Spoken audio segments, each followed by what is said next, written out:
Arizona men's basketball. Wildcats Radio 1290. Smith a three on the left wing now. Triple time for Braden Smith. His second made three in the first half. Yep, they win zoned at Arizona. And Fletcher Lawyer says, I see your zone and I'll raise you by a triple. Trey Kaufman ran top of the key. Left side to Lawyer. Another three on the way. And another three-point hit for Fletcher Lawyer. Timeout, Arizona. Tommy Lloyd wants to have a talk with his ball club. Yeah, it did not go well for the Arizona Wildcats on their trip to Indianapolis, Indiana over the weekend. As the number one team in the country, the Wildcats lost to the Purdue Boilermakers, and now the Boilermakers are the number one team in the United States. Arizona falls to number 4, and the Wildcats are here in the big city tonight. Phoenix, Arizona, downtown at the Footprint Center. It is the Jerry Colangelo Hall of Fame Series, and it's the Arizona Wildcats and the Alabama Crimson Tide. I am David Kelly coming to you live from Willie's Taco Joint. We are on the corner of 3rd and Jefferson here, just a stone's throw away from the Footprint Center. So come on down and join us here before, if you're going to be in the city tonight and heading over to the game, we've got you covered. Oh, my goodness, there's a Grinch on one of those portable bike things that's riding by right now. That's kind of scary if you're getting a ride with that guy tonight here in downtown Phoenix. We're going to have you until 8 o'clock, and then the network will take over. Brian Jeffries and company will have the call of the game tonight between the Wildcats and the Alabama Crimson Tide. And I'm joined back in studio by my guys. They are there, J.W. Madden, Kelvin Efon. Gentlemen, good afternoon to you. Good afternoon. How you doing today? Outstanding. It's. I'll tell you what. It's a lot warmer outside here. We're kind of. This is an open air bar here at Willie's Taco Joint. If you're following us on the stream, you'll be able to see me today for the show on any of our number of platforms that we stream this show. Facebook Live. We are also on YouTube. We are on Twitter. And so you'll be able to see me. You'll only be able to hear J-Dub and Kelvin. But, guys, it's a lot warmer outside here than it is inside Footprint Center. I don't know what, if Footprint Center is a great place to go, I guess, in the summer and cool off. But I don't need to go in there at this time of year and cool off. It must have been like 40 degrees inside that building. And unfortunately, it was so cold that the ladies' team today came out at halftime and just could not find their shots. We'll have much more on that as well. There's been a number of games. The women played in the early session today. The men playing in the second session. So the first game in the second session will feature Arizona State and Northwestern, and then the Wildcats and Crimson Tide will play the nightcap, scheduled for 9 o'clock tip. In the early games today, it was ASU knocking off Fresno State in the first game of the day, and then the second game involving the Arizona Wildcats did not go as planned for Adia Barnes and company as the ladies fall to the number 20 Gonzaga Bulldogs, 81 to 69, and we'll talk a little bit about that game. The Wildcats just did not come out and play well in the third quarter, and that seems to be a bugaboo for this team. Same thing happened in the game at home against number 5 Texas last week. A bad third quarter doomed the Wildcats, and the same thing happened in this game today. They went into the break down 6. They came out of the third quarter down 21 points in losing to Gonzaga. But as we turn our attention, you heard out of the intro there the three-point party that was the Purdue Boilermakers in the game on Saturday up in Indianapolis. I'll start with you, Kelvin. This is an Alabama team in which, and you'll hear later on, they took, and we talked about this last week, they took 46 three-point shots in their game against Purdue, and their coach came out this week and said, let's go for 50 against Arizona. So they may be coming out gunning here at the Footprint Center tonight. I mean, you would kind of expect that. I mean, after the last game where Purdue guys basically shot the ball real well, got a lot of great open catch and shoot looks. So yeah, of course, when they have guys like Mark Sears and Raylan Griffin, kid out of Dallas, these guys shoot the ball. Man, Alabama has been known for having aggressive guys that shoot the ball. So of course, against Arizona today, you should expect a lot of that. All right, that's going to be an interesting thing to keep an eye on here. We will hear from Nate Oates, the head coach of the Alabama Crimson Tide, coming up a little bit later. Let's take a look back, though, at the game that was the Wildcats and the Purdue Boilermakers. Tommy Lloyd this week, I mean, it was very simple. He had a very simple answer to whether about his team's ability to bounce back after a loss. The jury's out. We're going to find out tomorrow night. Yeah, tomorrow night is now tonight for this club. And Tommy, on if anything stood out after he had a chance to watch the tape of the loss to the Boilermakers? Maybe should have called a timeout, in that first half at the start of the game when, there was no dead ball. You usually count on that dead ball to give you your first media timeout, but the game went almost over 7, close to 8 minutes without one. And, I thought we were playing well. And then I felt like we got a little bit tired. And I think we had 3 turnovers in a row. You probably could chalk up to a little bit of just fatigue. And, maybe I could have did a better job there.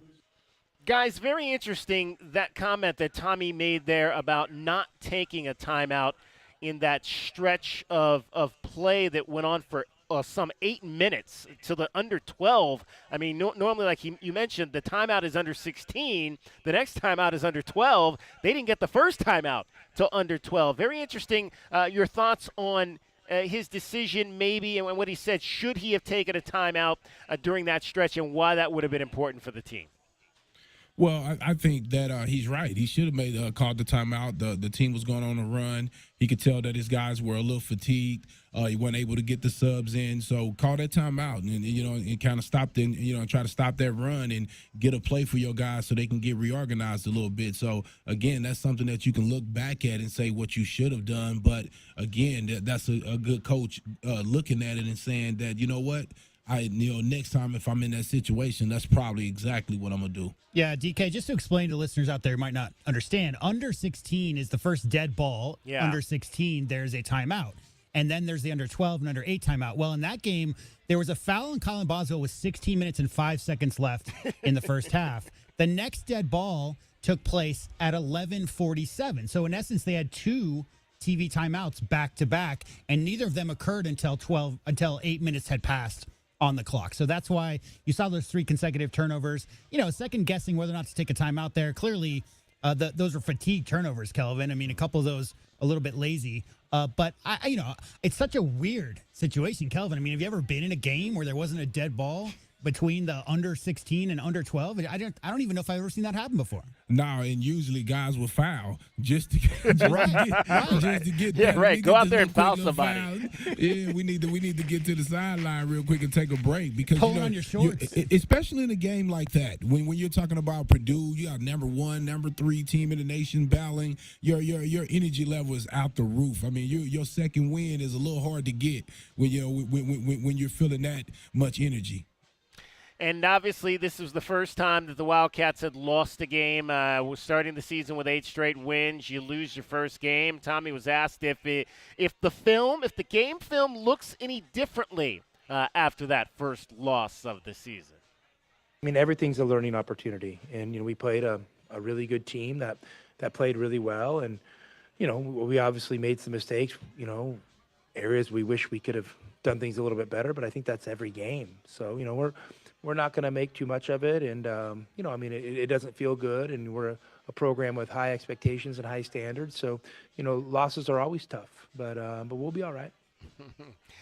They'll be all right because they can score the basketball. In fact, these are 2 teams that can score the basketball here tonight. You've got 2 of the highest scoring teams in the country, which is it's no surprise that we enter tonight and they've got a new sports book here at the Footprint Center.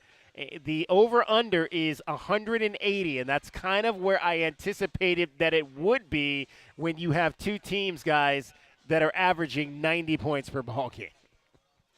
Yeah, I kind of expected that, especially after that Purdue game, and where they're able to come out with basically 170, points out of that game. So when you think of a team like Alabama coming in Arizona after losing a game like they did against Purdue, I would imagine that they would set it pretty high. Yeah, Nate Oates' team score, but Kelvin, they got 9 new players this year, and so they're still trying to figure things out. And one answer to that is go. ISO, go get to the bucket, and that's what they're doing. Threes or right at the rim. And so you look at the style of their play, it's really on the other side of the ball. We'll get into that quite a bit, I'm sure, in this pregame, that they're having some issues on the defensive side of things. But certainly number 3 in scoring is Alabama. Arizona tied for first right now in the nation. Well, now you mentioned, obviously, that they've got 9 new players on this team. But how about the fact that they've also got 3 new assistant coaches on this bench this year, because three guys left to go be head coaches at the end of next year. I mean, you very rarely see that, but that's what happened with Nate Oates. He sent 3 different guys on to become head coaches. Assistant Charlie Henry left to go be a head coach at Georgia Southern. Brian Hodgkinson went to Arkansas State. And then Antoine Petway went to Kennesaw State. So not only did he have to replace half of his roster, and we know that one of those guys that he had to replace was Jaden Bradley, but he also had to replace the 3 guys that he sits next to and depends on his bench. Kelvin, that cannot be an easy thing for a coach to navigate. Nah, man, that's tough right there. I mean, in this day and age, I'm not surprised. Guys move around, coaches move around, and players are moving around as well. So I'm not really surprised, especially with a team like Alabama where they have a lot of success. So guys, opportunities end up opening up for guys. And you got to think about Alabama. They play a lot of guys, so guys don't get the minutes that they really want sometimes at a place like Alabama. I mean, you think about it, why would Bradley transfer after starting 22 games? But what it is some games he would start and he wouldn't get to play in the second half, depending on how well Quinley was playing at Javon Quinley, who's now at Memphis. Yeah.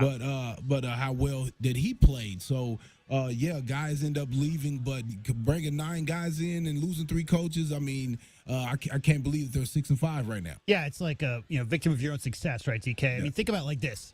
Last year, Alabama won 31 games. Their previous record for most wins in the season, Kelvin, was 27. They broke their most wins in a season by 4 wins. That's when you start seeing assistant coaches get pulled over to become head coaches other places. Right. So, I mean, they had a great year last year. And obviously, Nate Oates, he's a great coach. And so 9 new players or not, they're going to bring it. They're going to be ready to play against the Cats. Any surprise that Fletcher Lawyer was the Big Ten Player of the Week? No, not after knocking out the #1 team in the nation and, playing well against the guards that we have. Nah, again, tip your cap to him, man. That was a great night. Now, what I'm looking for, I can't wait to see how he play in the next couple games now that people know who he is. Yeah, I mean, he averages 11 on the season, right? So it's not like he's out there, putting up 18 every night. And that's a balanced team. Obviously, he does a lot of the scoring. But going off for 27, 5 for 9 from 3, he deserved that award. We'll see. I agree with Kelvin. I want to see what happens, how he takes. He's only a sophomore. Let's see how he builds on that and gets that confidence and keeps it moving forward. All right, it is the Meridian Wealth Management Countdown to Tip-Off Show. I'm coming to you live from Willie's Taco Joint here on the corner of 3rd and Jefferson. We are just a stone's throw. How about a 3-point shot? Let's say it that way. We're a 3-point shot away from the Footprint Center where the Wildcats will take on Alabama tonight. Let's let folks know what is coming up on our program this evening. Let's take a look at the Right Way Rundown and see what's coming up on our pregame show. Brought to you by Right Way Heating, Cooling, and Plumbing. Do things the right way. All right, we'll preview Alabama coming up in the next segment. Our spotlight on a Cat for the second straight game is Pella Larson. He met with the media this week. We'll hear from Pella, who injured his hand in the last game, the loss at Purdue. We'll find out how that may have affected him. J-Dub said something interesting about that yesterday. We'll rehash that again. We'll give you your Pac-12 scoreboard, a number of games being played today. Our view from courtside will be Nate Oates. Do you remember Nate Oates? Nate Oates had a pretty big win against Arizona not too long ago. He'll talk about that. We'll give you your best bets. The Wildcats are a 7-point favorite tonight against the Alabama Crimson Tide. We'll be joined by the voice of Alabama basketball, Chris Stewart, for our scouting report, keys to the game, starting lineups. All of that is coming up straight ahead. We, again, are live at Willie's Taco Joint. If you're coming up, if you're driving up right now, you're listening to us on our audio stream, you can audio stream us. We are on our website, Wildcats Radio 1290. Download the app. Take that app. Text app right now to 520-848-1290. 520-848-1290, and we will send you a link so you can download the app and you can take us wherever you go. We'll have there's a lot of great stuff up on our website. Got a quick recap of the women's game for you up there right away, and all kinds of all of our shows and stuff. You can go back and listen to the fine thing. We talked with Reggie Geary yesterday about this game tonight. If you want to hear what Reg, the guard from 1996, has to say, you can go find all of that, WildcatsRadio1290.com and the Wildcats Radio 1290 app. Let's get a break in here. When we come back, we'll dive more into the Alabama Crimson Tide, who are playing a top 10 team for the third consecutive game. It's the Meridian Wealth Management Countdown to Tip-Off Show, live from Willie's Taco Joint in downtown Phoenix. I'm David Kelly. You're listening to Wildcats Radio 1290. This hour of the Meridian Wealth Management pregame show is brought to you by Advanced Auto Care, Crest Insurance Group, Desert Diamond Casinos, First Chiropractic, Frog Inn Firkin, Kaiser Garage Doors and Gates, Picture Rocks Cooling, Heating and Plumbing, the Polston Results Team with Keller Williams, Southern Arizona, Royal GMC Buick and Cadillac, Royal Kia, Royal Jaguar Land Rover, the Window Depot. Cantina nachos, strawberry watermelon margaritas, a few zombie kills, and all your for some winning. It's time for Dave & Buster's, where you can eat, drink, play, and watch all the sports you want. They've got massive HD TVs, hundreds of the hottest new games, a chef-crafted menu, and an incredible list of beers, wines, and cocktails. So remember, if your day calls for a little victory, a little triumph, a little win, it's probably calling for Dave & Buster's. Here's an important message from University Termite and Pest Control. The weather is getting cooler here, and so rodents will be seeking alternative housing. Do you need a professional? Call University Termite and Pest Control, 886-4146. They've been serving Tucson since 1974. You can be assured University Termite and Pest Control.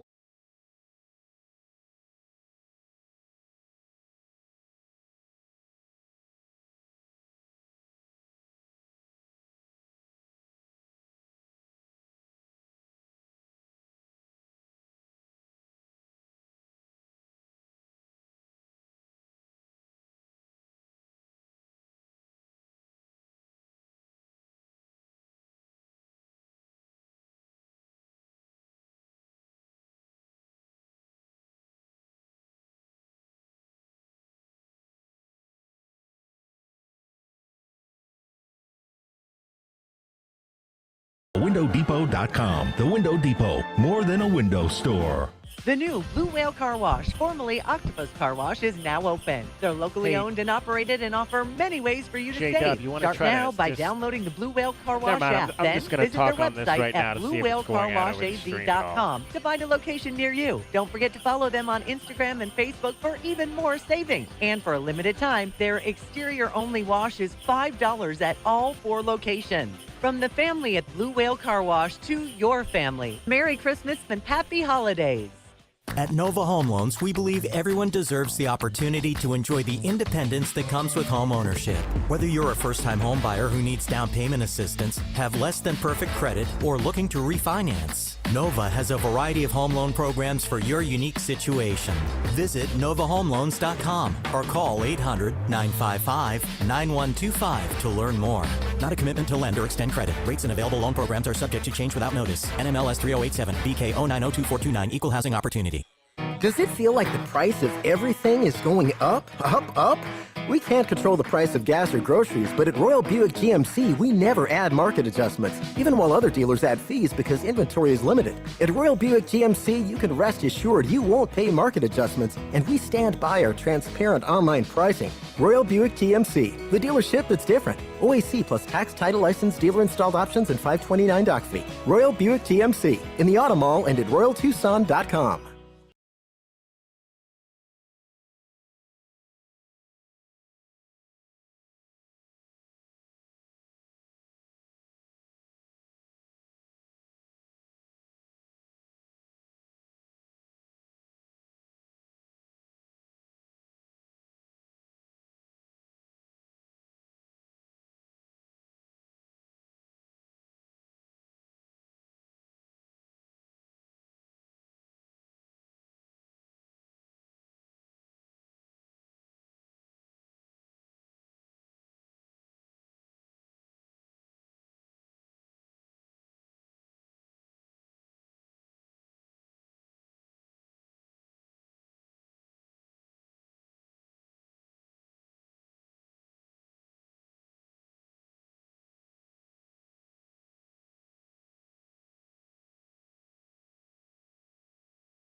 Wealth Management Countdown to Tip-Off Show continues on the home of Arizona men's basketball, Wildcats Radio 1290. Handed off to Lewis. KJ around a high screen from Krivas. Throw it back. Morauskas will shoot the three, and it's good. You said you wanted 93. You got it. Cats match their season average. They do, and that season average is well over 90 points on the season. Arizona and Alabama both coming here averaging 90-plus points on the year.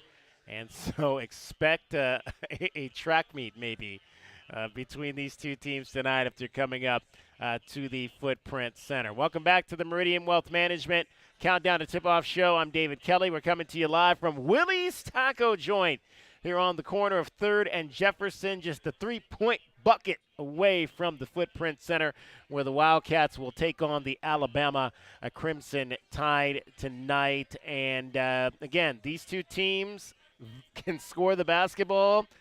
Tommy Lloyd on the fast pace type of game that fans may see here tonight. Well, they play an incredible pace. They're relentless with that, and they play with great effort. So, we have to make sure that we can match that effort. Like I said, I don't particularly go into games thinking I want to play faster than this team or slower than this team.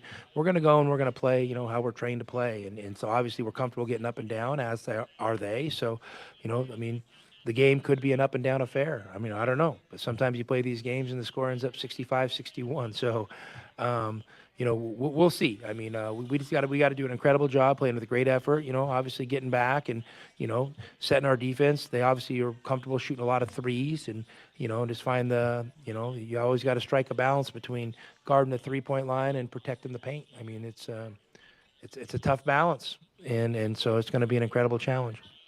But guys, Nate Oates again, and you'll hear him say this out of his own mouth later. They averaged 26 threes a game. Why would you want to try to come out and shoot 50, which is almost 24 more than you normally shoot? What do you think the mindset would be to want to play that far over your average coming into a game like this? I think the first mindset is that you don't want your guys turning the ball over, so you take the first available good shot that you have. And then secondly, evidently just from practice and for whatever percentage that they're shooting at practice, this must be the best strategy for their team. When you have 9 new guys, you probably don't trust their mid-range as much. So it's either get all the way to the bucket, and maybe they haven't been finishing well. So coach is like, hey, you know what? Let's just get up clean 3-point opportunities. Let's move the ball and get the cleanest 3-point opportunity that we can get, which by chance ends up opening up opportunities to penetrate. I think it's real simple.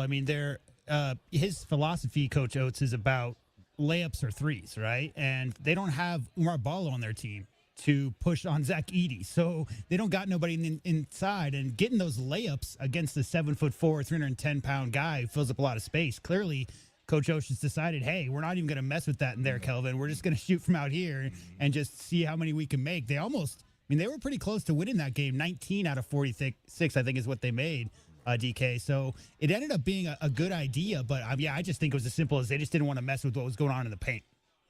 Well, Nate Oates is not unfamiliar with a couple of guys that he is going to have to face in this ball game tonight. Alabama at the Phil Knight Classic last year up in Portland faced North Carolina, beat the Tar Heels in 4 overtimes when they were the #1 team in the country, won that game despite a guy by the name of Caleb Love scoring 34 points against them.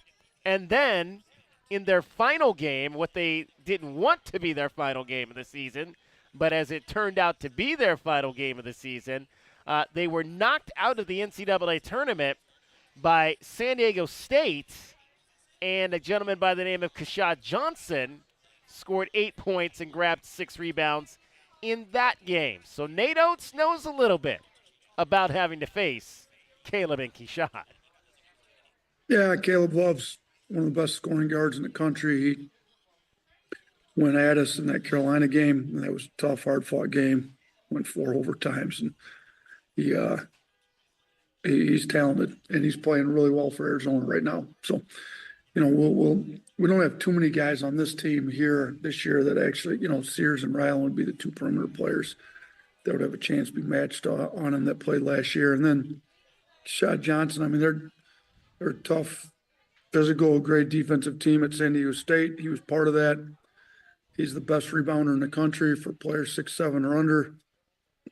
We've got to do a better job trying to keep him off the glass. And then he's just kind of a glue guy that does a lot of really good things for Arizona. And they're a winning team, and he did a ton of really good things for San Diego State when they won at a high level last year. Nate Oates, the head coach of the Alabama Crimson Tide, and we mentioned at the top, obviously he knows another young man that he's going to have to face tonight, and that's Jaden Bradley, who he had on his roster last year, and he'll talk more at length from that a little bit later.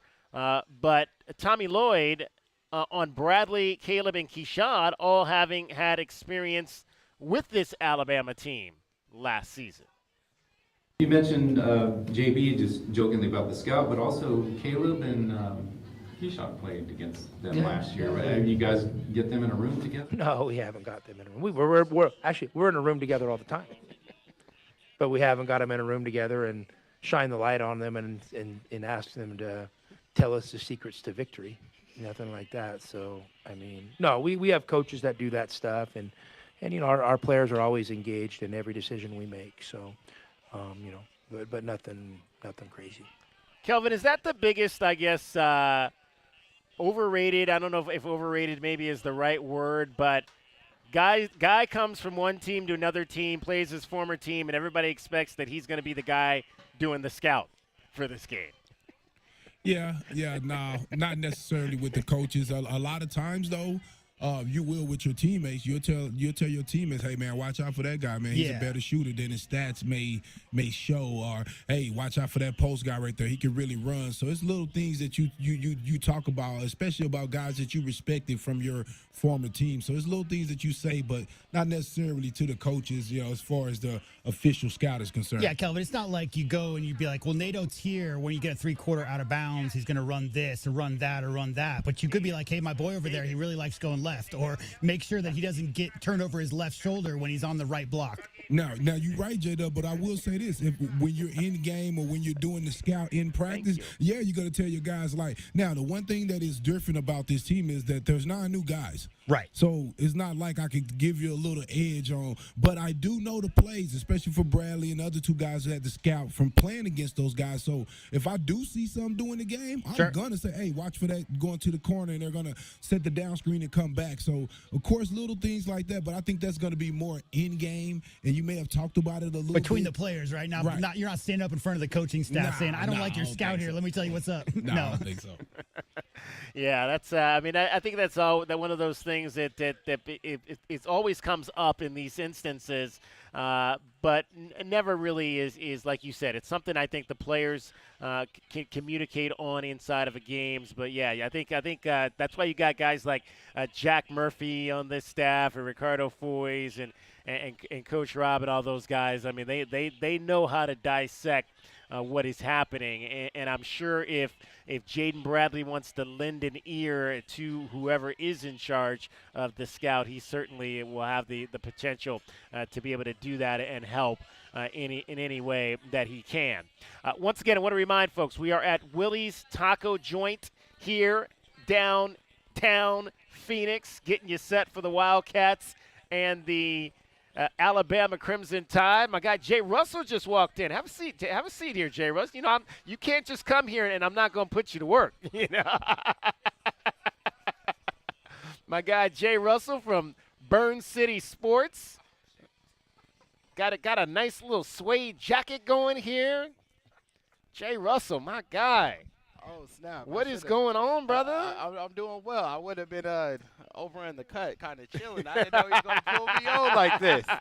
You know you can't come to my show and not have a seat and start talking some basketball. You might get in trouble, though, wearing this Alabama-style jacket here tonight. I don't know about that, J-Dub. You know, although your boss, I think, is a Bama guy, if I'm not mistaken. The guy that started Burn City Sports up here came from Alabama. Yes, he has a company called Touchdown Alabama out in Alabama, and he's so excited because he rarely gets to see anything Alabama and Phoenix. But this is so funny with the sweater. You know how Phoenix weather is. Yeah, I get to wear it for 2 months, and then it's gone. Right. There you go.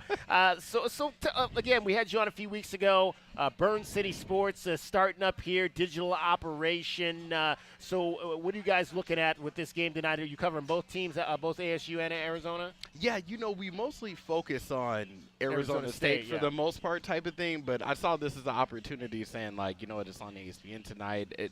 We know the Wildcats, I mean, they're fourth in the nation. They were number one for, you know, the greater part of the season already type of thing. So we got one guy covering the Wildcats. Of course, my boss, Benny, is coming. He's going to be covering Alabama, quote, unquote.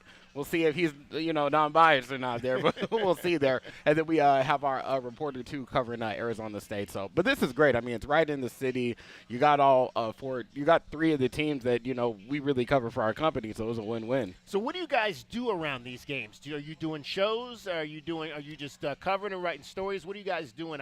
What's the content thing for Burn City Sports? For the most part, we're looking for in-story games, like type of thing. This was funny. Our writer, Brendan Mao, that covers the Phoenix Suns, he was laughing because he was saying for the Phoenix Suns, you know, for the most part, you're thinking you're going to be covering recaps.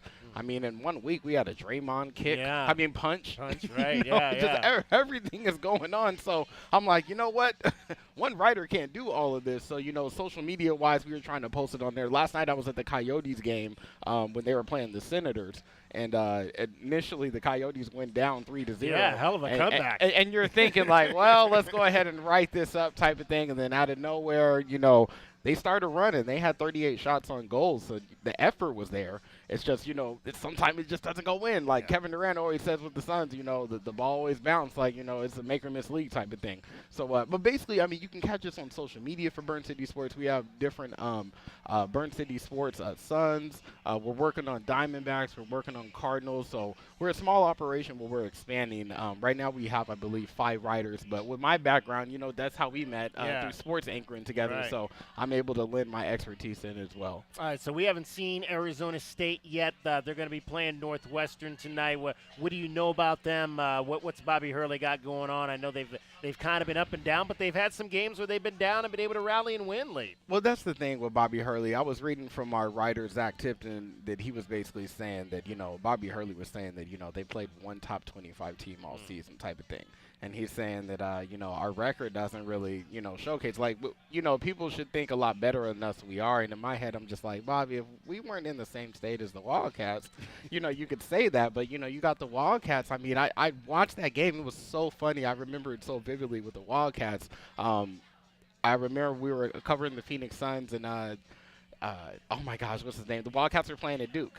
And so this is the game, you know, they're just trying to take out, you know, the big blue blood people type of thing. And in my head, I'm all like, are the Wildcats going to pull this off? They did pull it off, and, you know, and it puts that pressure on, like Bobby Hurley type of thing. And, you know, for the Sun Devils, they just have to, like, it's not going to get any easier even next season, you know, move into another conference type of thing. So, like, for them, I just think the biggest thing is just, you know, recruiting, just trying to find a foundation and an identity. I think that's what they're still searching for right now for the Sun Devils. Do you have any insight on who the new athletic director is going to be? Or no, what you they're know looking what? at? You know what? I do not have any insight on that, but this is so fun. I felt so bad the start of the season. I remember the Sun Devils, they were playing Southern Utah, and our writers, you know, you know how it is. Like, you're covering the team, you get excited seeing them in practice and stuff, and I remember with Southern Utah, we had that Dust Bowl up here, and I remember it kind of shut everything down for 2 or 3 hours,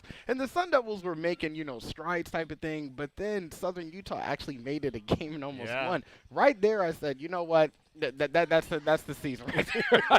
I said that's the season. I said, you know what? You can't do it. But, you know, with Ray Anderson, you know, they were calling for that man for a while, you know, with Herm Edwards and everything. They were, like, joined together and everything. But I met Rand, nice guy. I just think it was, you know, just time to, you know, move on from him type of thing. And hopefully whoever they bring in next is going to be somebody that lead the Sun Devils into, you know, the promised land, because it's been a while since the Sun Devils had something to kind of, you know, cheer about. All right, I'm going to ask you, are we at our question of the day? We do a question of the day every day. So I'm going to ask you one from last week. How many games do the Big Three need to play together with the Suns for them to be cohesive going into the postseason? You know, to be honest with you, I'm going to give it a good – I want to say 15, but I feel like just 20 just sounds like a good round number that you could have. And it's tough. I saw that game where, you know, Bradley Will went down, and, I mean, it's like a freak accident type of thing. I mean, I see him in practice. I look at the practice video. He's training well.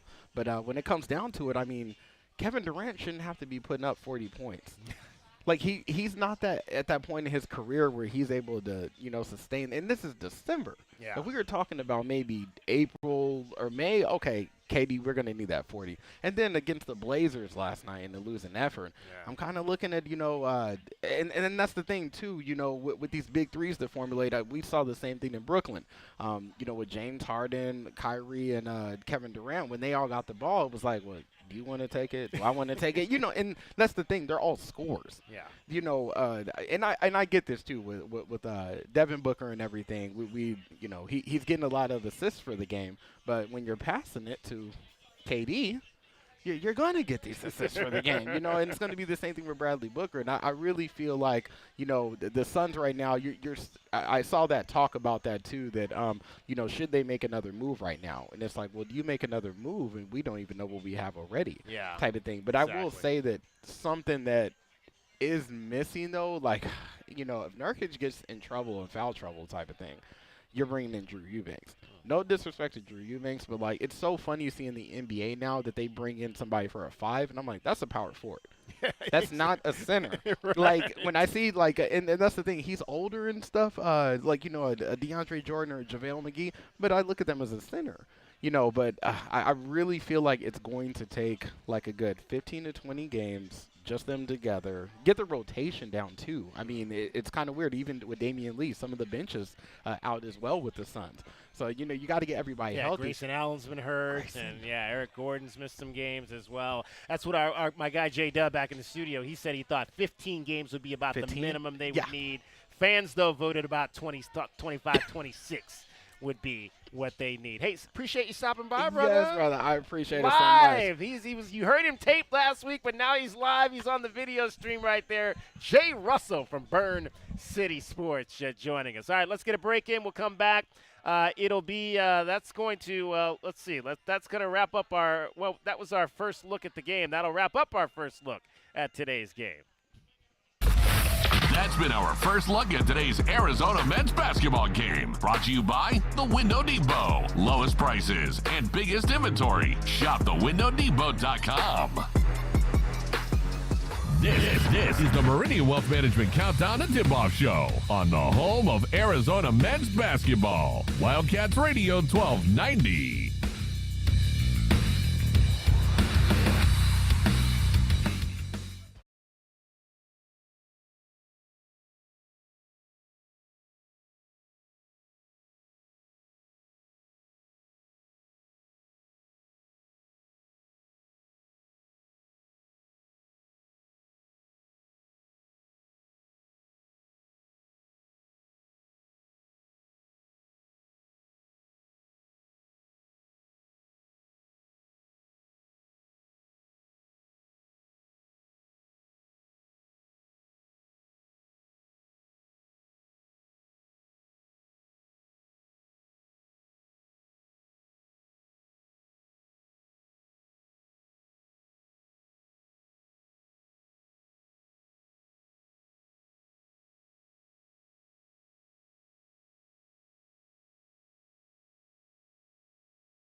On the home of Arizona men's basketball, Wildcats Radio 1290.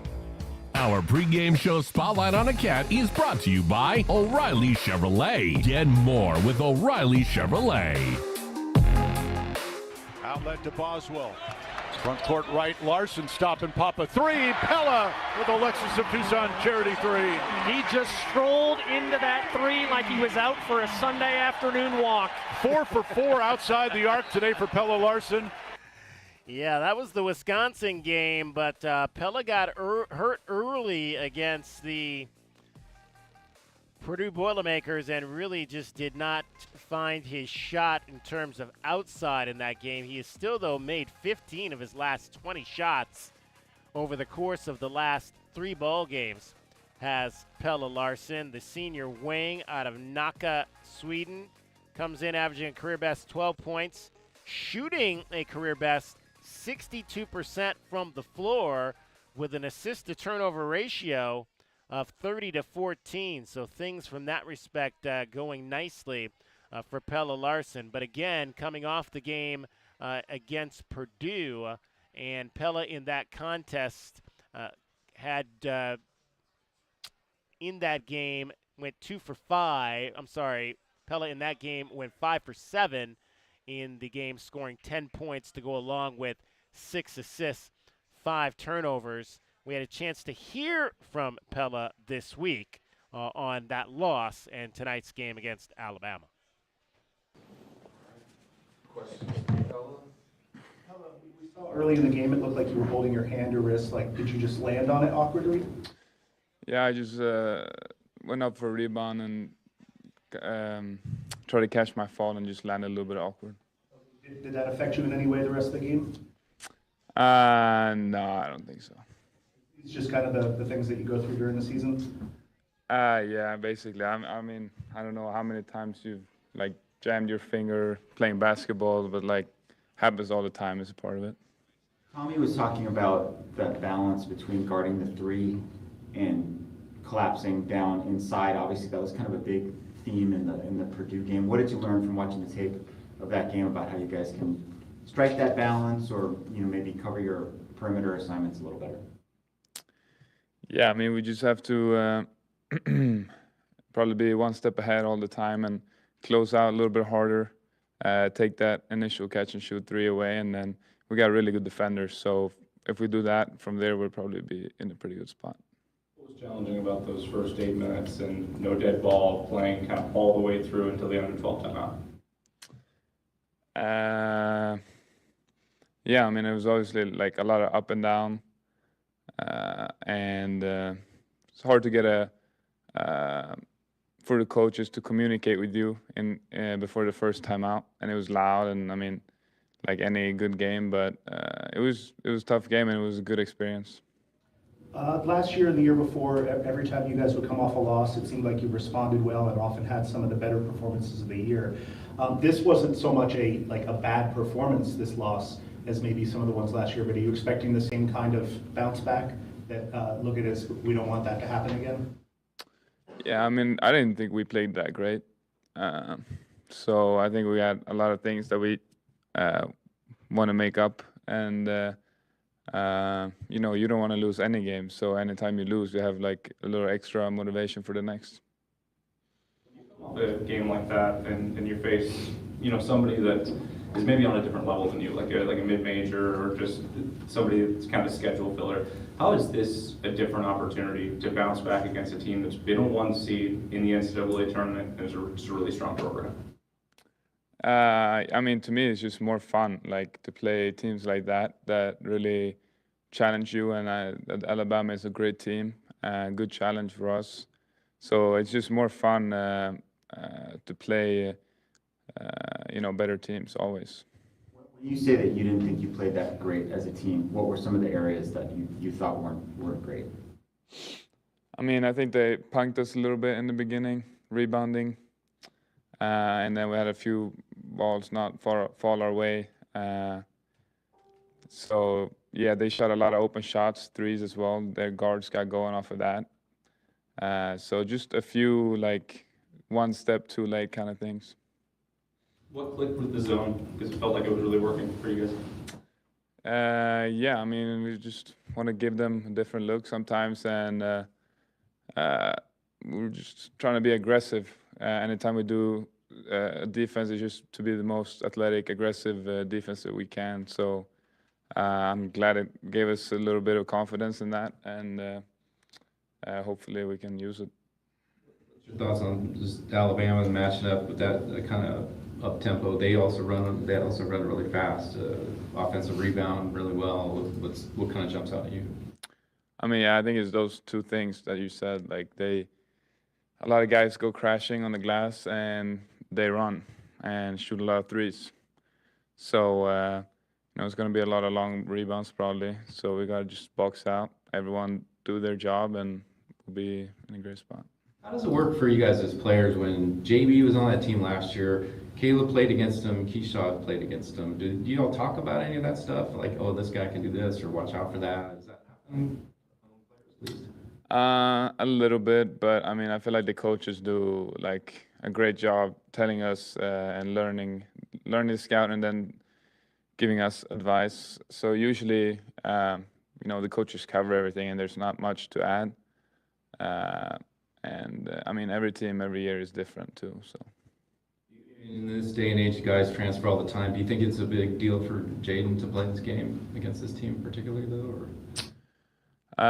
Yeah, I'm sure he's excited, like any game. But I mean, I've done it too, played my old team, so there's definitely feelings involved in it. But you just can't let that get to you. You just gotta.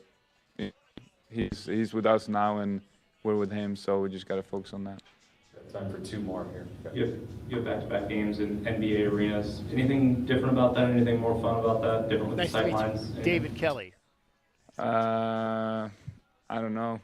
Not much different. The court is the same, I think, and yeah, not much difference. Looking ahead a little bit, obviously, you don't have time to get back to Sweden with 5 days off or whatever. What would you guys planning anything for the break, the short break you might have over Christmas? I mean, I think a lot of guys' parents are coming out. My two parents and my brother are coming, so I'll celebrate Christmas with them, and we'll get 3 days just relaxing and refueling our batteries. We'll have in time to see the game Wednesday or Saturday? Yeah, they'll be in Phoenix and Vegas. As today's Spotlight on a Cat has been brought to you by O'Reilly Chevrolet. Get more with O'Reilly Chevrolet. Pelle Larsson. The Larsons are going to be in the house for this game today. And I hear they're all tall, and they generally all wear number 3. So I don't think they'll be hard to spot here at the Footprint Center this evening. That was Doug, right?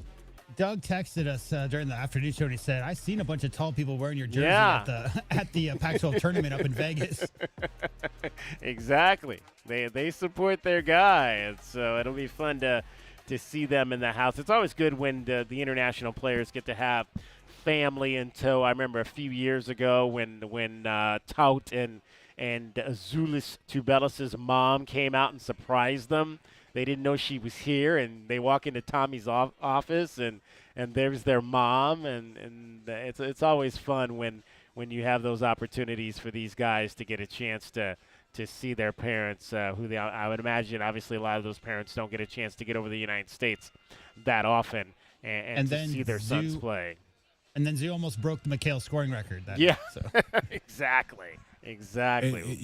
And I'll tell you what, one thing that's cool now with the NIL, guys can afford to fly their families around. I remember when we were in college, I mean, a lot of us couldn't, one of the issues were we couldn't get our families to games to come see us because of the flights and hotel and all the things that it would cost. A lot of people didn't have the money. So it's cool in this day and age that we don't hear that conversation anymore. And that's why back in the day, used to always try to schedule some kind of game, Kellen, right? Whenever you got recruited, they'd try to schedule something in your neighborhood so you could get your family out there. Game. I mean, it wasn't quite Dallas, but it was close enough to where the family could drive down. I mean, it was a little tough, driving from Dallas to Tucson.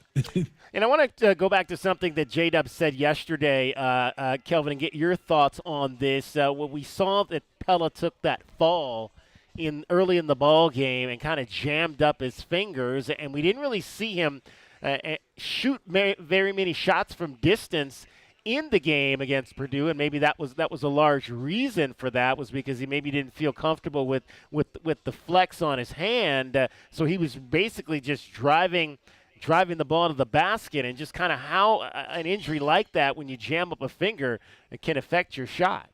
Yeah, Kelvin, you had 4 for 4 from 3 in the game before. And in that game, if you look at his shot chart, 2 12-footers and 4 right at the rim. So he didn't even take a single shot outside the key. Oh yeah, so that tells you right there that it was affecting them. But I'm gonna tell you guys something else: the turnovers. That kind of makes me realize 5, what right? we're going on with the turnovers. That's not Pella. No. I don't care who he's going against. He's played top competition that was better defenders than those guys.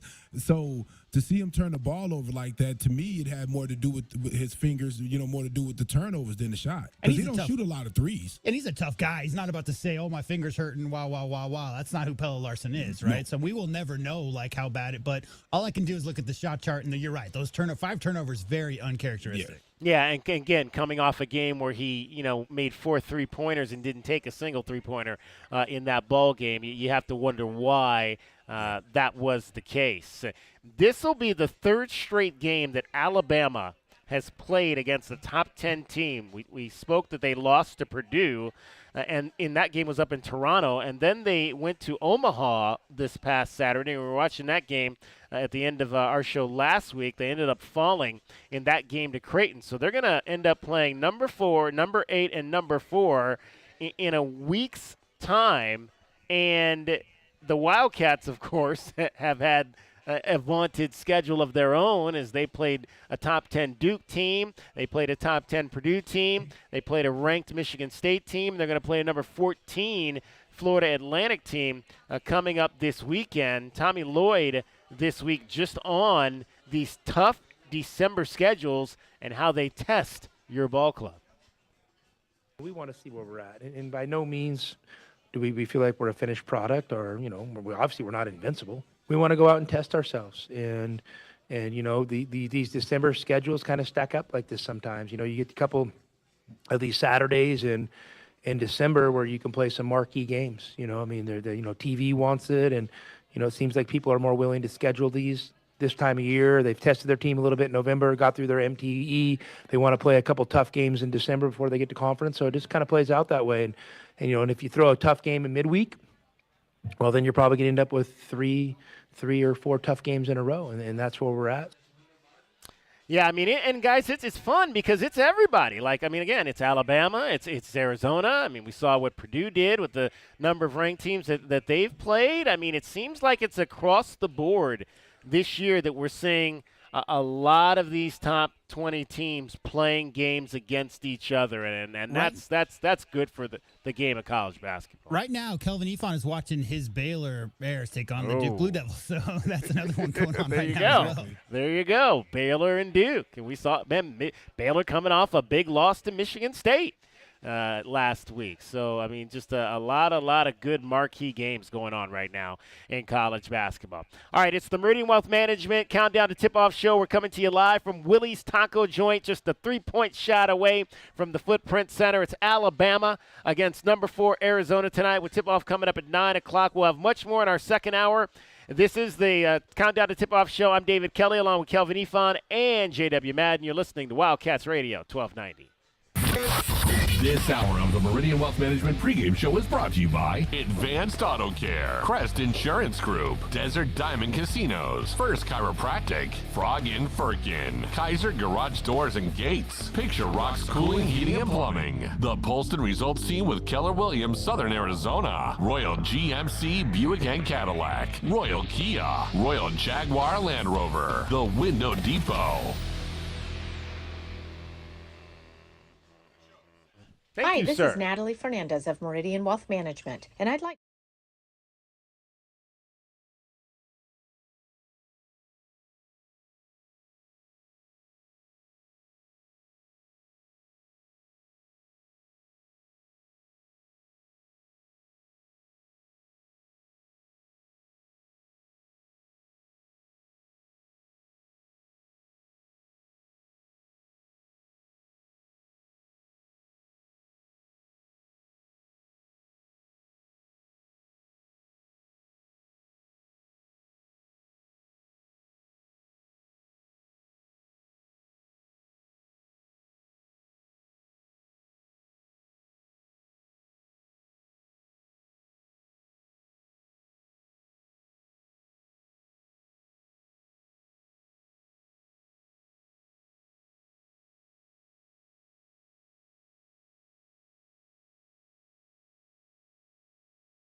Bradley got to recognize that jumper up for two, and he got it. Oh, Jaden Bradley, a clutch bucket, giving Arizona a 5-point lead with 1:15 to go. Jaden Bradley knows a little bit about the Alabama Crimson Tide. He played for Nate Oates last season. His freshman season coming out as one of the top prospects and McDonald's All-American. But then Jaden decided that Alabama was not the right place for him. He had been recruited by Tommy Lloyd and the Arizona Wildcats and decided to reconnect with Arizona and play out here instead. Jaden Bradley. Let's hear from him. Let's hear from Nate Oates about the player that he lost in Jaden Bradley. You know, when he left, he anticipated Quinterly staying, and I think he wanted a bigger role. And I mean, he's a really good player. Shoot, some people had his number 1 point guard in the country in his class in high school. So, I'm good with Jaden. I think he left on good terms. It wasn't like he wanted a bigger role, and nobody had anticipated Quinterly even coming back that year when Jaden had committed to us. Quinterly blew out his knee and had to come back, and then when kind of all the NIL stuff came out and everything, all of a sudden it made sense. Quinterly was going to stay in college even another year, so that was kind of what went into that thought process. He's playing a pretty big role here on one of the best teams in the country. Again, we were number 1 in the country last year. Arizona's been number 1, so he's had a significant role on 2 of the best teams in the country in his 2 years in college basketball. He's a tough, gritty, smart, hard-nosed, high IQ guy, and looking forward to playing against him. Well, and again, that's interesting. It goes back to kind of what we were talking about earlier in the show, guys, about how he thought maybe his path was blocked by Javon Quinterly, so he decides to leave, but then Quinterly leaves and goes to Memphis, and maybe then those minutes could have been there if he had decided to stay. But again, you've got to make the decision that is best for you. He's come over here. The minutes are about the same. He was averaging 20 minutes a game at Alabama in his freshman year. He's getting about 19 minutes per bowl game here. But again, you've got to be in a situation, I think, that's right for you. And for Jaden Bradley, he just did not maybe necessarily see that for himself there in Tuscaloosa. K-Rock, it's kind of messed up that Javon Quinterly is responsible for both Kirk Creesa and Jaden Bradley being here, because he was the one who committed to Arizona and was enthralled in that whole FBI thing when it ended up going to Alabama. I know last year Jaden Bradley started, I think, the first 8 or 9 games before Quinterly came on, took over that role, and Jaden Bradley kind of got pushed. But, hey, I'm glad he's here. I don't know about you guys, but Jaden Bradley's a heck of a basketball player, Kelvin. Yeah, no, a heck of a player.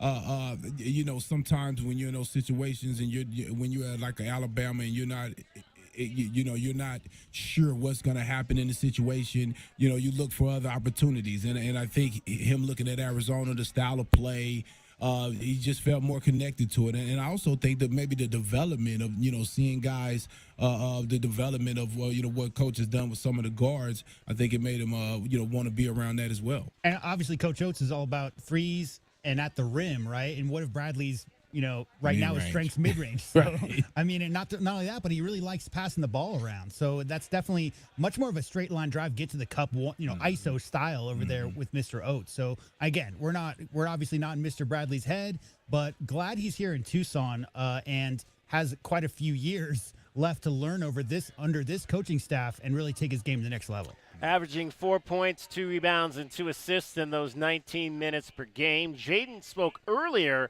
this season about his decision to come here to Arizona. The second time around, you want to make sure, you definitely pick the right spot.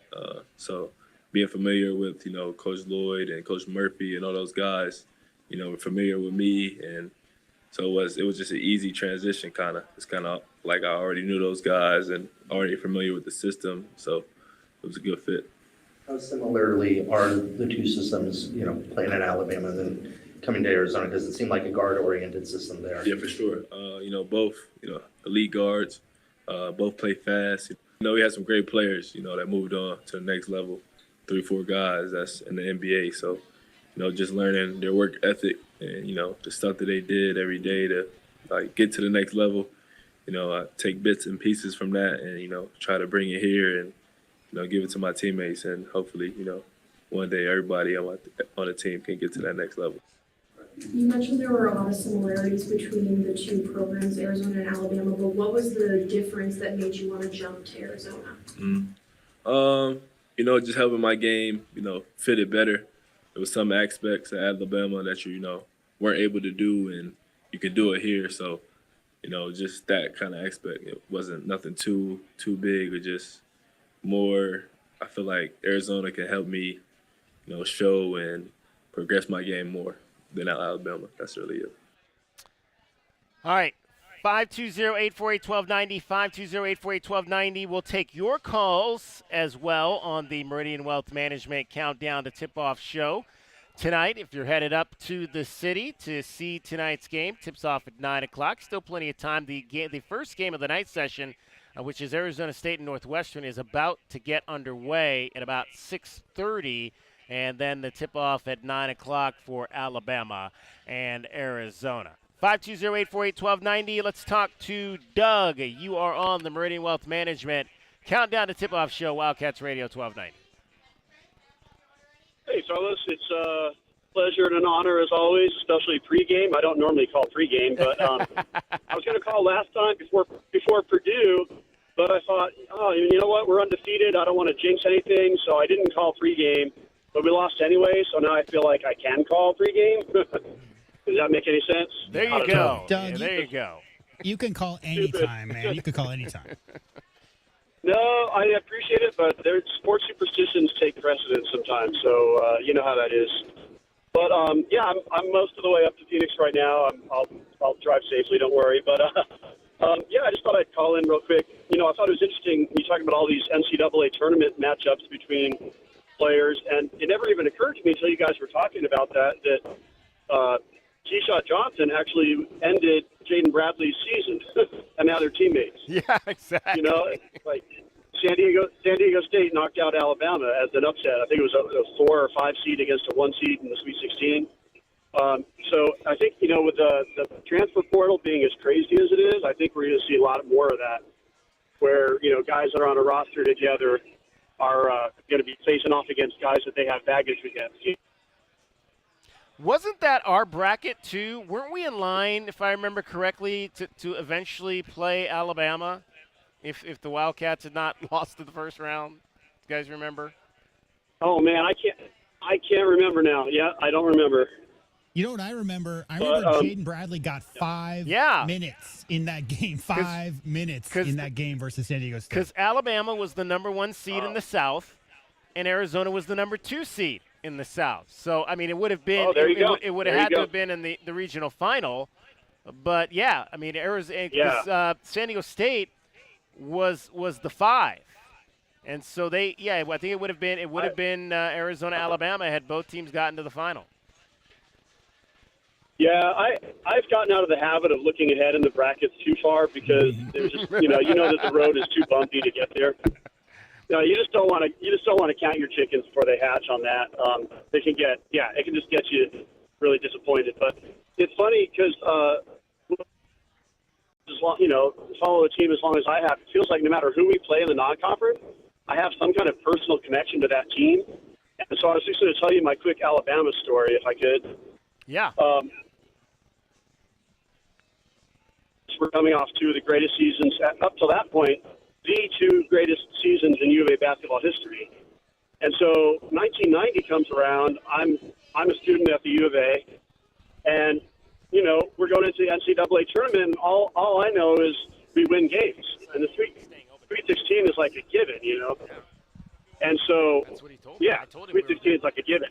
Yeah, I told him I'm getting a lot of noise in the background. Sorry, but I'll just keep going. But you guys hear me okay? Yeah. Keep going. All right. Sorry, buddy.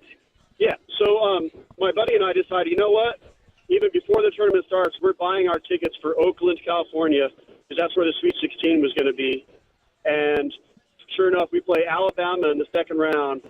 and I think they beat us like 77-55 or something bad like that. Yeah. It was the only time in my life I've actually paid for airline tickets and not been able to use them. So that was a terrible. I mean, I still resent Alabama for that one. But Yeah, but that led so to anyway, I Khalid just wanted to and share that Salim, one. right? Khalid and Salim came right after That that, would have I think. been. Yeah. Yeah, exactly. It was sort of like maybe is it Wayne Womack years, maybe? That was the Mats backcourt. I think. Yeah.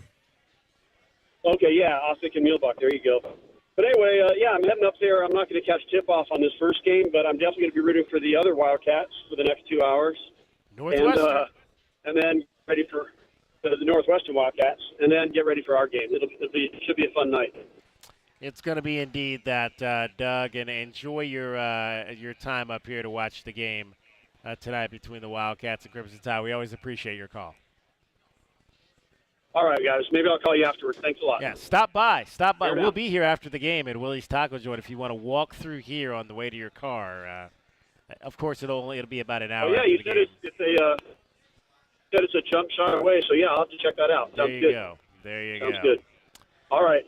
Thank you all. Thanks, Doug. 520-848-1290, 520-848-1290. You can call us at that number. You can text us at that number. Let's hear from Tommy Lloyd, who this week talked about the fact that Jaden Bradley is facing his old team and what that might mean for the young man.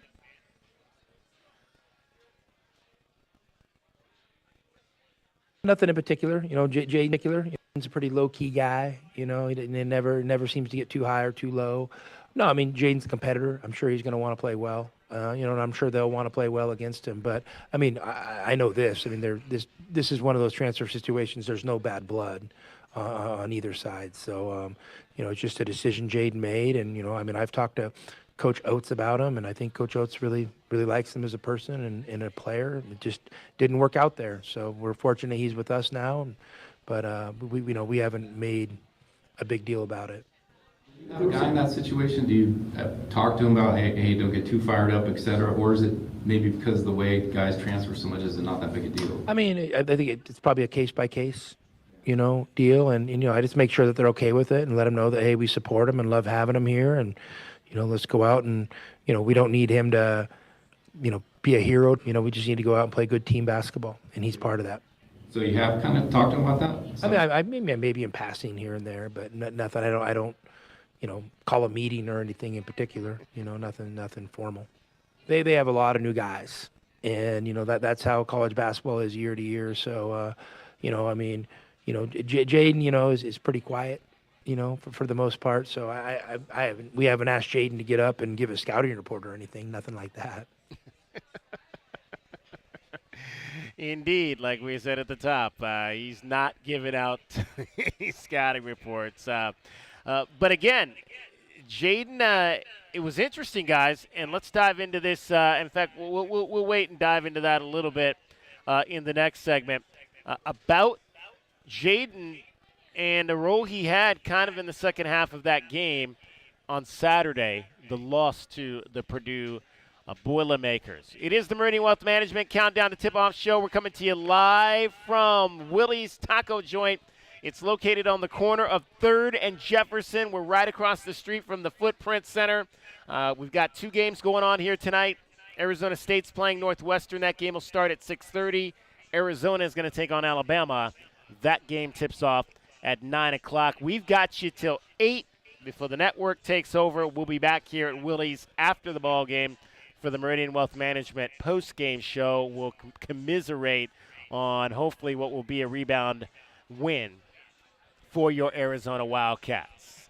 We'll take a timeout. I'm David Kelly. J-Dub's here. Kelvin's here. You're listening to Wildcats Radio 1290. This is the Meridian Wealth Management Countdown to Tip-Off Show on the home of Arizona men's basketball. Wildcats Radio 1290. Discover Rocking K, a community designed by nature, built for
The Tipoff Show continues on the home of Arizona men's basketball, Wildcats Radio 1290. Let's take a look at the Right Way rundown and see what's coming up on our pregame show. Brought to you by Right Way Heating, Cooling, and Plumbing. Do things the right way. All right, it's hour number 2 of the show. We will still have our view from courtside. We'll hear from Nate Oates, the head coach of the Alabama Crimson Tide.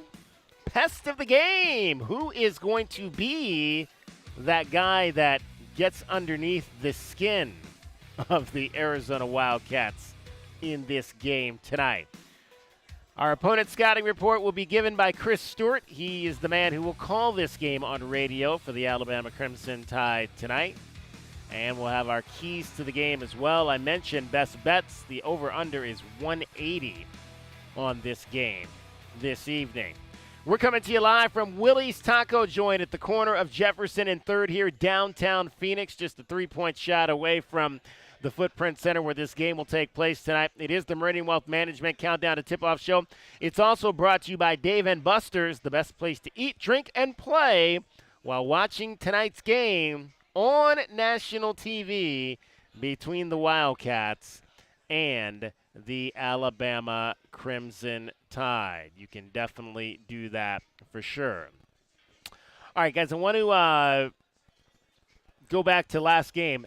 We saw Tommy Lloyd go to that zone in the second half, and one of the players who was on the floor primarily during that time period was the aforementioned Jaden Bradley. He was on the floor more so than Colin Boswell during that time where the Wildcats went with that zone defense to try to, turn that game in their favor. And again, it did work for a while. They were able to get 10 turnovers in the second half, especially most of those came early while they were in that zone defense and allowed themselves to cut that, what it was, 11-point deficit down to 4 on a number of occasions, but just could not get past that 4 hump.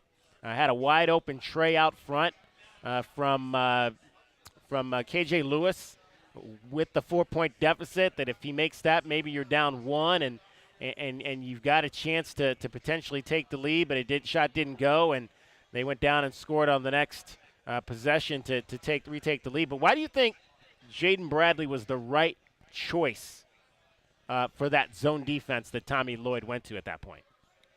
Well, I think first off, he's the first guard off the bench. I mean, that's been his role all year. KJ Lewis is also, but he's more playing like the forward position, if you ask me. But Jalen Bradley all year, he has been that guy to come in. He uses his length on defense. I think he was a great guy to have on top of that zone with his long arms and his reach. And then secondly, you just want to get your guy Colin out for a second and just let him get a little breather and try to relax and see if he can come back and get back to his game. Yeah, I think it was more coincidence. I don't think that the coaches were like, hey, let's get Boswell out of there. He's no good in the 2-3 zone. I think it was more like Bradley was in, they went to the 2-3, and it worked. And when you got personnel on the court and it's working, you're not looking to sub. Yeah, stick with it. Right. So I don't think it has anything to do with any anti-Kylan Boswell messaging as more than that group on the court was running that 2-3 well. They turned him over a few times, like DK just said. It was working. You stick with it.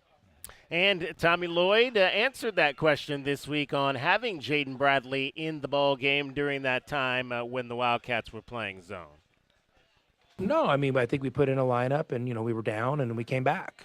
And so it was nothing more than that. And Kylan's played really well. And, usually a good player like Kylan's going to end up on the positive side of that decision. And sometimes when they go on the court and you make a run, they end up on the other side of it. And it was nothing in particular.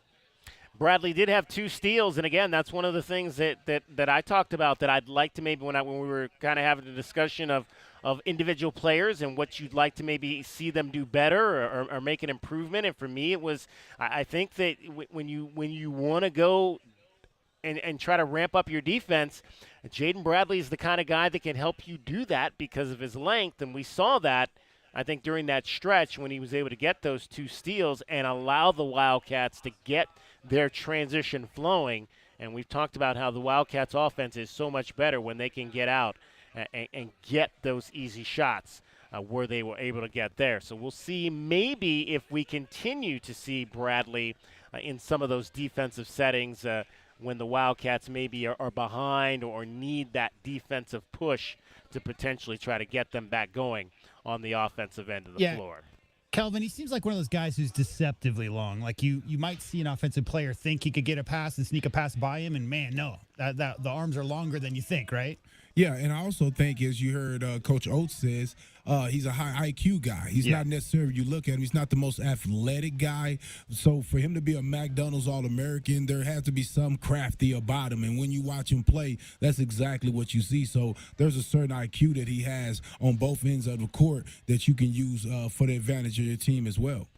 All right, let's head down to courtside for somebody that has a much better view than we do. It's time now to take you down the front row of the arena. A view from courtside is brought to you by Kaiser Garage Door and Gates. Kaiser, celebrating 25 years serving Southern Arizona. Nate Oates is the head coach of the Alabama Crimson Tide, and one of his big concerns coming into this game as it relates to the Arizona Wildcats is how effectively they can score the ball in the paint. You know, they're scoring the ball in the paint at a high clip. I think it's 416 to 242 paint scoring that Arizona's up on their opponents. We've done a good job scoring the ball in the paint as well. They've got real rim protection and Ballo, you know, so, you know, we're going to have to figure out a way to get the ball in the paint, score it, you know. May have to make a few more threes, kind of like we did against Purdue. But our biggest issues right now are we're putting teams to the free throw line too much and not getting the free throw line enough ourselves. I mean, we're essentially starting the game out in the hole with how much we're putting teams to the free throw line. So we got to do a better job defending without fouling. Yeah, defending without fouling. That's been one of their big things when you talk about, you know, they don't have a lot of bigs guys, but the ones they do have found themselves in foul trouble. It's kind of maybe almost the reverse of what Arizona dealt with in dealing with Zach Edey. I mean, this might be one of those pound the ball into Umar early to try to see if you can continue that trend of getting the Crimson Tide into foul trouble. Well, last game, that wasn't mine because we were going against Big Edie. Yeah. But my number one key to the game is get the ball to Keyshawn and Ballo on the inside. Every game that I watch Alabama play, they struggle with inside defense, whether they're guards coming down and fouling or when they play one-on-one. The big guys just haven't really measured up to some of the other bigs that they've played against. Yeah, personnel and also 9 new guys, right? So, I mean, you know, communication on offense, everybody talks about. Defense, just as important, Kelvin. So more trying important. to figure out why, when, how to rotate, especially to pick up some of those drives, that's where a lot of those fouls come from. And I remember it was a couple years ago, we said that about the Arizona team, how the guys don't know each other enough. Right. Like, when do you help? Like, if you have a big guy on the inside and you know him, you're like, oh, I better go help now. Yeah. Right? Yeah. But if I don't know him, you know, you may leave him on an island a little bit too long and let the other team's big man get going. You know how quick he can turn his hips. You know how quick, whether or not he likes to go with his left or right to block shots. You know the tendencies. Yeah, and you know, this is, again, and it's not just Umar Ballo. I mean, it's Umar Ballo, it's Mo Krivas, it's Keyshawn Johnson. I mean, that is the size that has been, prevalent for this Arizona Wildcats ball club. How are you, Nate Oates, going to deal with that size? I think their size comes into play with their rim protection. It also comes into play on the rebounding. I think they lead the country in rebounding margin over, I think it's like plus 15 rebounds a game. So we're going to have to do a good job with, so, you know, our guards can rebound the ball. They're going to have to get in there and help rebound. Our foremen can rebound the ball. Our fives are going to have to do a better job rebounding the ball. But, you know, I think the way we play, we can spread them out a little bit. You know, their size becomes a little less relevant with the way we play and spread teams out. But we're going to have to figure out a way to rebound the ball, and we're going to have to figure out how we want to guard Ballo because, you know, our bigs are going to have a hard time guarding him one-on-one. So It's going to be similar to maybe the Edie game. It's going to be a lot closer to the Edie game than it was this last game against Creighton.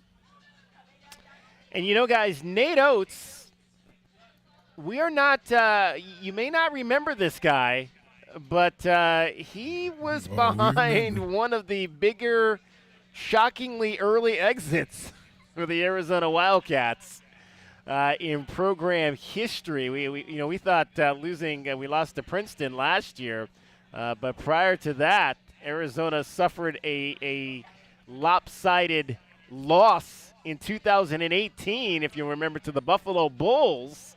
DeAndre Ayton's year in the NCAA tournament first round, and the head coach of that Buffalo Bulls team was one Nate Oates. That was not a good night, guys, for Arizona. No, it wasn't, and it's similar what he's talking about now. He spreaded us out. Remember, J-Dub? Yeah. He had us all spread out beyond the three-point line, and had guys shooting threes from all over. So, I'm not surprised that his team did that versus Purdue, and I wouldn't be shocked if they brought that style again tonight. Yeah, I mean, he's clearly adept at playing with what he's got. And, I mean, if, that Buffalo team was a bunch of 6'6" to 6'8" guys, and, I mean, I don't know about that Arizona team. The last couple of weeks, checked out's not the right word, but they weren't playing their best. But they got killed in that. I mean, that was a game they were not in, right? So, good game plan. I don't think that's going to be that's going to have a similar result against this team, Kelvin, because there's so much more athleticism. Talk about spreading these guys out. Keyshaw can cover some ground, right? So, I mean, Umar might be under the basket, but you're not going to spread out too many of those four other guys because they got quick feet. They can stay with you. Yeah. Yeah, that was 13 versus 4. The Bulls were the 13 seed in that NCAA tournament back in 2018, knocking off number 4 Arizona 89-68. And again, ran away early in that second half to put a quick end to DeAndre Ayton's career in an Arizona Wildcat uniform. Nate Oates reminiscing about that win this week. I don't think anybody was predicting us to handle Arizona like we did back. That was DeAndre Ayton's year. Was it? Yeah, 17-18, yeah. Yeah, 17-18. That's right. I mean, we shot the three really well. I think we were 15 of 30 from three that game when I was at Buffalo. They were still playing two bigs, very traditional, with Ristic and Ayton both starting. So Ayton was having to guard everybody's four-man. In a similar regard, we're playing spread, taking a lot of threes here, but back at Buffalo is almost like you're playing with house money. Like nobody expected us to win. There's not a whole lot of pressure on our guys. I told our guys before that game we need to shoot 53. So it's like put them up. We ain't gonna make them all, but you're open. We ain't passing up one shot all day. You're open, put it up. We end up going 15 to 30, and we that was a big win. Big win for the Buffalo program. Yeah.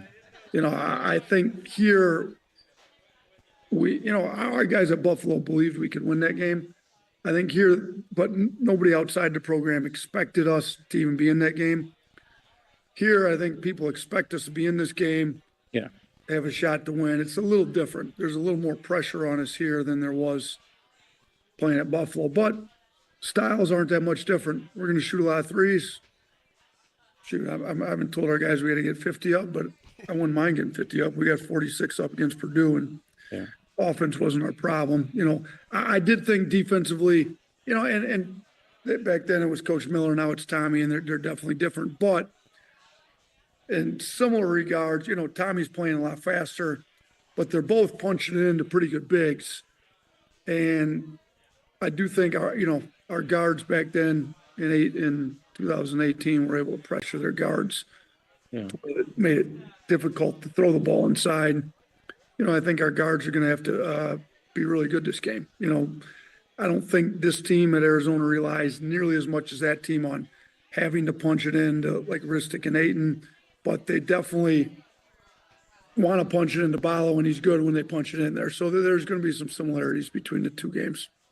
Yeah, I was wondering about that. When you look at them, the way they run a similar tempo to you guys, obviously, but do you see a big difference in the way they go inside, maybe more than you guys in that sense, or? Yeah, I mean, I think if you go to Kimpom, I think we're fourth in the country in offensive pace, and they're sixth, if I remember right.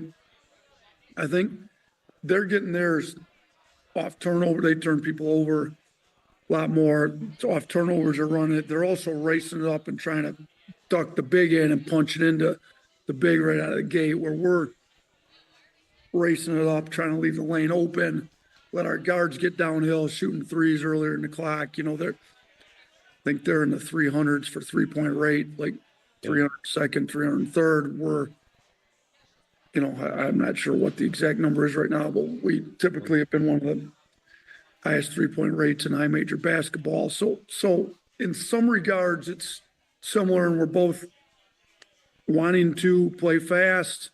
I don't think either one of us is going to slow it down. I mean, I think they want the pace. They want to punch it in early. We want the pace. We want to attack them before the defense gets set.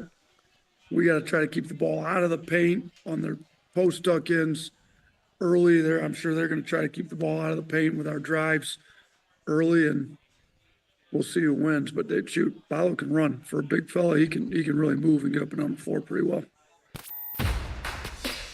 We hope you enjoyed your view from courtside. It was brought to you by Kaiser Garage Door and Gates. Kaiser, celebrating 25 years serving Southern Arizona.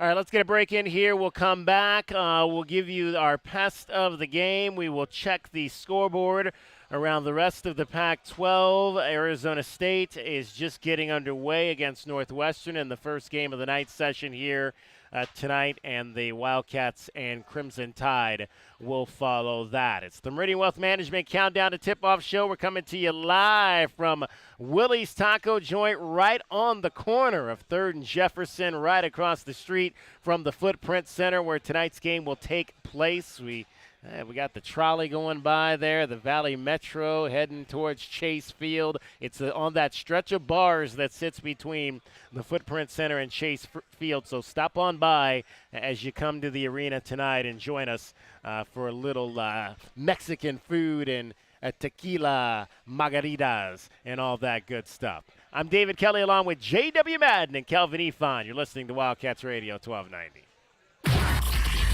This hour of the Meridian Wealth Management pregame show is brought to you by Blue Whale Car Wash, Caruso's Italian Restaurant, Cool Willie's Air and Plumbing, The Diamond Store, Goldberg and Osborne, Goodfellas AC, Humane Society of Southern Arizona, Lexus of Tucson, Nova Home Loans, Recon Auto Detail, Ride Now Power Sports Tucson, Tucson Police Department. As a homeowner, you've probably seen some fruit.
Radio 1290. Out top Boswell. Boswell will drive, no look for Johnson. Keyshot slams home 2 more. And Keyshot Johnson now with 11 points to lead the Wildcats.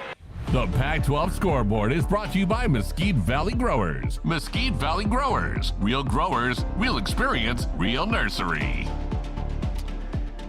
All right, guys, before we get to what's happening tonight around the Pac-12, should we talk about what happened last night to the UCLA Bruins, losing season, at right? home to Cal State Northridge, 76-72, ending an 11-year Pac-12 drought by the Matadors, and the Bruins are 5-5 to start the season. Kelvin, I didn't see, did Alfred get hired back over there in Westwood, or what's going on? Man, I don't know what's going on, man. They must not be heavy in their NIL. It just feels like when Steve Alford was there, they would lose these games to the Cal, Right. so many Cal schools, and it seems like since Cronin's been there, you're not hearing these early non-conference losses to some of those smaller California schools, but not this year. Wasn't he complaining about not having enough play in the NIL to get veteran players? I know they've had some eligibility issues and some injury issues. They also lost, how many fifth-year seniors did they lose off of last year's team? We knew they would take a little bit of time getting it going, but, I didn't think they would be 5-5 at this stage. Right. USC won last night. Bronny James scored 6 points in a 20-point victory over Alabama State. They played that game, I believe it was on the road, because they went down and played Auburn. They also went down and played Alabama State. That game was sold out, as you can imagine.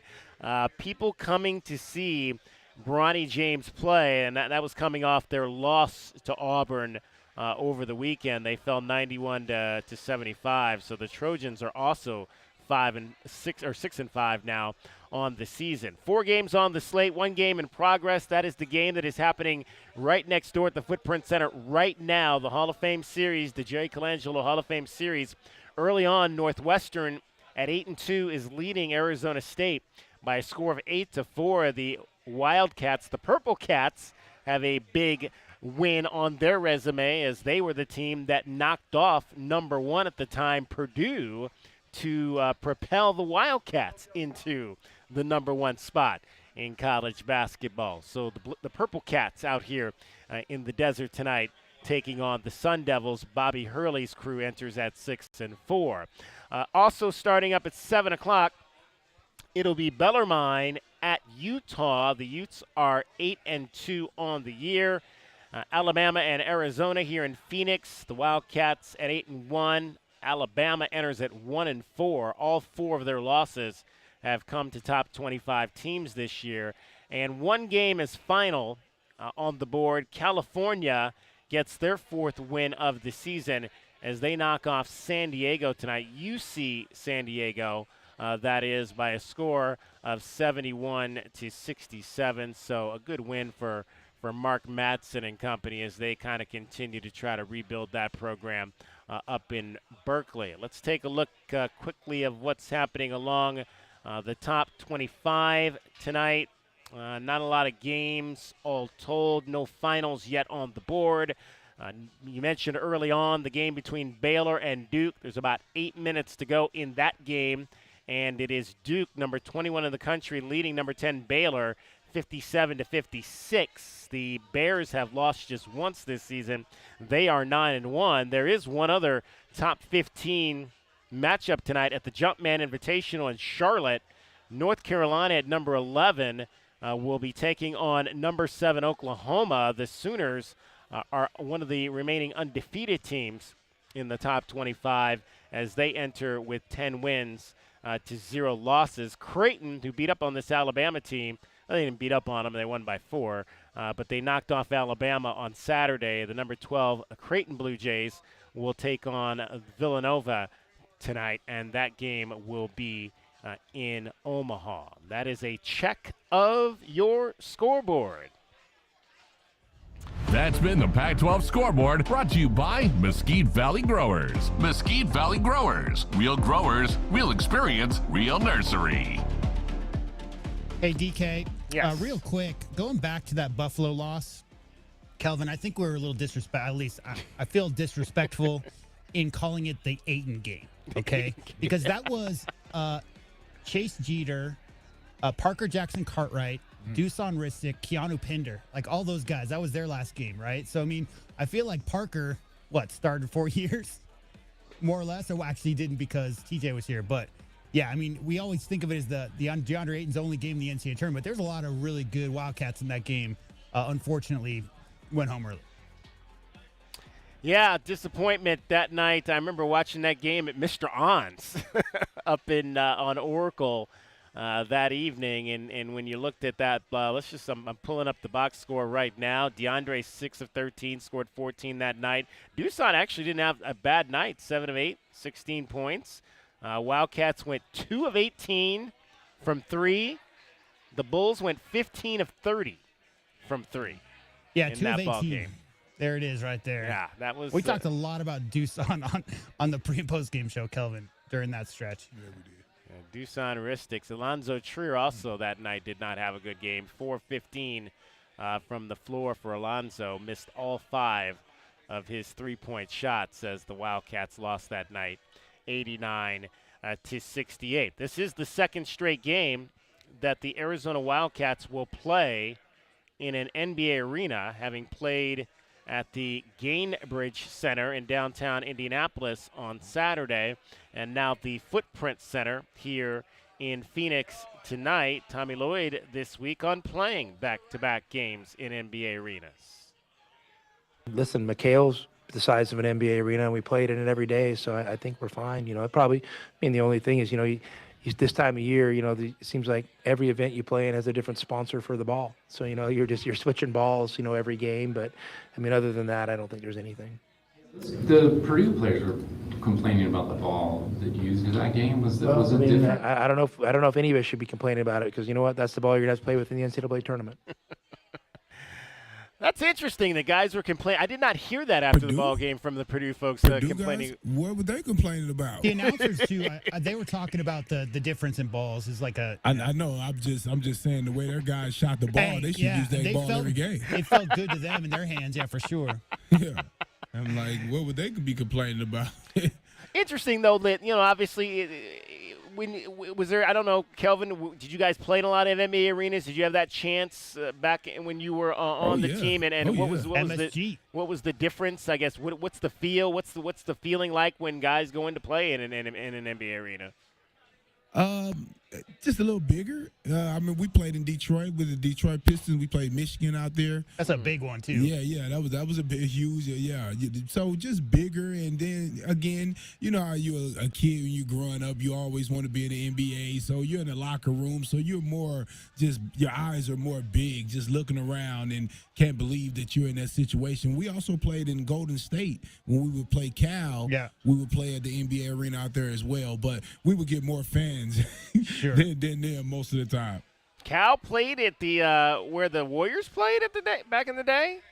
Oh yeah. Oh wow. Okay. Oh yeah. No, for sure. I don't think Cal's playing there now, but. Oh yeah. But I guess back in the day when you got players like Jason Kidd, you can probably the Warriors have no problem giving up their arena to good teams like that. All right, let's find out who that Alabama Crimson Tider is going to be that's going to cause problems tonight for the Arizona Wildcats. Who is today's Pest of the Game? The Pest of the Game is brought to you by University Termite and Pest Control. Check them out at BePestFree.com. All right, 6-4 are the Tide coming into this ball game. I mentioned all 4 of those losses have come to ranked opponents this season. I'll start with J-Dub on this one. Who is that guy that is going to get underneath the Wildcats' skin tonight? Well, I think keeping it simple, I think it's got to be Mark Sears, just because that dude, he's definitely got a lot of experience, and he's strong with the ball and strong finishing. So, again, when we talk about leading scorers from the guard position, upperclassmen, I know past tends to be a lot of guys coming off the bench getting steals, but to me, that team is going to rally around a dude who's seeing the ball go through the hoop early, Kelvin, and that's a guy you got to key in on, because if Mark Sears gets it going, everything else opens up. It's just the standard situation, really open, wide open sets that Coach Oates is going to going to put in there. And so Sears is a guy I think you got to keep your eye on. I totally agree with you on that. Series is going to be a tough cover. I'm going to go with Rylan Griffin, 6'6" kid again out of Dallas. I saw him take over many games at Richardson High School, shooting the 3 ball. So that's going to be my pest today. All right, well, you guys know I like to go with somebody off the bench, and so I guess I'm going with the backup point guard today, Latrell Wrightsell Jr. He can shoot the 3 ball, and we know that could potentially be something that comes into play, kind of as it did in the last game. If you get a guy that can get hot from 3, and like J-Dub said, I like those guys off the bench that can play some defense and maybe get some steals, and he is tied for he's third on the team in steals with 12 this season. So I'm going to go with Latrell Wrightsell. So we got Latrell Wrightsell, Rylan Griffin, and Mark Sears. Is Griffin, is he a guard? Yes. Yes, so all 3 guards. Guard play could be the key if the Alabama Crimson Tide have a chance to beat the Wildcats here tonight. When I think of pest, I don't think of like a 7'2" guy. That's a pest if he's blocking your shot. Koloko was a pest. Don't get me wrong. Yeah, it could happen. Because imagine how big Edie is. You weren't really worried about him blocking a gang of shots. He's more of a threat on the offensive end with his size. All right, those are our pests from the Alabama Crimson Tide tonight. That's today's Pest of the Game. The Pest of the Game is brought to you by University Termite and Pest Control. Visit BePestFree.com. All right, it is the Meridian Wealth Management Countdown to Tip-Off show. We're coming to you live from Willie's Taco Joint. We're at the corner of 3rd and Jefferson here in downtown Phoenix. They are starting to build a lot more downtown housing in this area around these 2 facilities, the Footprint Center and Chase Field. A lot of nice downtown apartments and complexes, condos, and whatnot. It is becoming an area to live for sure. If you got a little coin, you can't just live down here if you don't got no paper. That's for sure. But if you got a little paper and can live in downtown Phoenix, there seems to be more going on down here. And obviously, this has been the center of Arizona sports a couple of times in recent years with the World Series. This past fall with the NBA Finals and the success that the Suns have had recently, and all you got to do now is get the Diamondbacks, get the Cardinals rolling, and we'll be having some fun with our professional teams here in the desert again. But again, stop on by. We're also brought to you by Dave & Buster's, the best place to eat, drink, and play while watching tonight's game between the Wildcats and the Alabama Crimson Tide is Dave & Buster's. I see some margaritas passing me by here. I'd like to have one, but I can't right now because I'm working. We've got much more coming up for you. There is, DK, real quick, There is one other sporting event coming up in Phoenix.